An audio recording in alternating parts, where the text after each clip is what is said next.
Hi, I am sitting in my favorite chair here at the Harbor, our drop-in center for survivors of sex trafficking that recently opened, and I am blown away every time by the transformation of this property. I mean, look at this.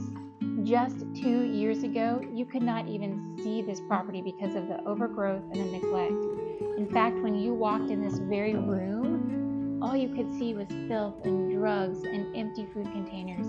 And I remember thinking, what are the stories of the individuals who were using this space at that time? Were they being exploited? Do they have anybody to help them? We want to be that place that can help them now.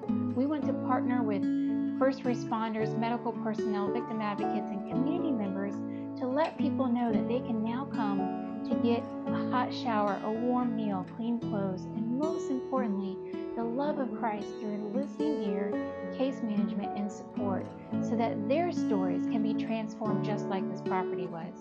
Will you help us? Will you help us meet our goal of $30,000 this year at Midlands Gives so that we can continue to bring that transformation to the lives of hundreds across the